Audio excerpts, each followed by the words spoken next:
Dear student, I, your Dipankar sir, am going to teach you English 1. Start with sentences, which you have already learned in your previous classes. Sentences.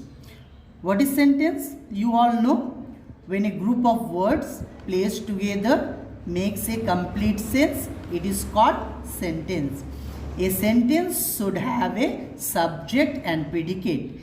It may or may not have object, but it must have a finite verb. Types of sentences. There are 5 types of sentences. Assertive or declarative sentence.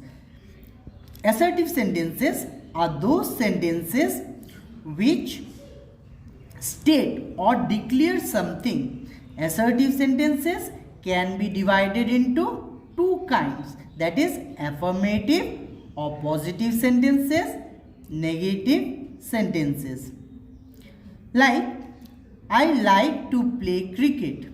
It is affirmative sentence. I don't like to play cricket. This is negative sentence.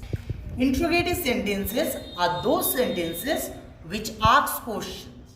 Interrogative sentences should end with interrogative mark, that is question mark. Interrogative sentences can be formed in 2 ways, using helping verb and can be answered in yes or no. Second, using question word like how, what, who, when, etc. Like, do you know the way to the station? So, it should be answered, yes, I know the way to the station. Did he submit his copy on time? It should be answered, yes, he submitted his copy on time. What did you know about me? I knew nothing about you.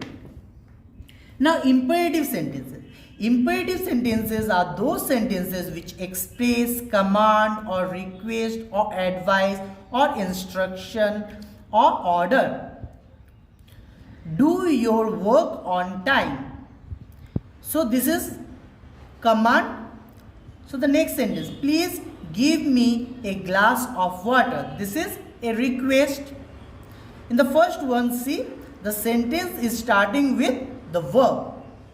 In the second sentence, you see, please is given here, which means it is a request. Exclamatory sentences. What is exclamatory sentences?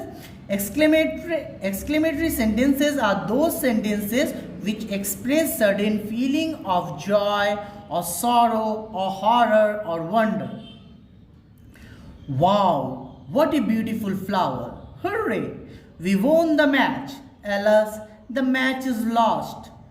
Optative sentences. Optative sentences are those sentences which express prayer or wish. May you live long. Are the types of sentences we already learned in your previous classes. Now, let us know difference between sentence, phrase and clause. Sentence. Sentence is a group of words that make complete sense. It has subject and a finite verb. Phrase. Phrase is a part of a sentence which has its own meaning, but it does not have its own subject and finite verb. Clause. Clause is a part of a bigger sentence which has its meaning, it has its own subject and finite verb. See, here we have 3 sentences. First one, I have a watch. It has its subject, finite verb. It is a sentence. Now see the second sentence, I have a golden watch. So it is also a sentence. It has a phrase, that is a golden watch. If I say a golden watch, it means it has a meaning. It means I have a golden watch, a watch made up of gold. So a golden watch is what? It is a phrase. It does not have its own subject and finite verb. See the third sentence. I have a watch which is golden in color. So here we have, this is also a sentence. Here we have two parts. Okay, the first one is I have a watch. The second one is which is golden in color. So here we have two clauses. One, I have a watch. It is a part of a sentence. It has its own subject and finite verb. So this is a clause which is golden in color. It also has its own verb and its own meaning. So this is also a clause. So in this sentence we have two clauses. I have a watch. This is a clause which is golden in color. This is a clause. Now clause can be divided into principal clause and subordinate clause. What is principal clause? Principal clause is that part of a sentence which itself can make sense. It does not require help of the other part to make sense. What is subordinate clause? Subordinate clause is that part of a sentence which itself cannot make sense. It depends upon the principal clause to make sense. See here, the man who is waiting outside lives near my house.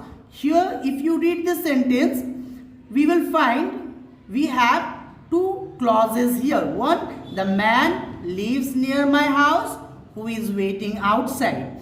So if I say the man lives near my house, it is meaningful. It is principal clause. It itself can make sense. In the second one, who is waiting outside, it is depending upon the principal clause to make sense. If I say who is waiting outside, it has a meaning, but it cannot make the complete sense without the help of the principal clause. It has its verb, but it is meaningless without principal clause. I hope it is clear to you all. Here, clause.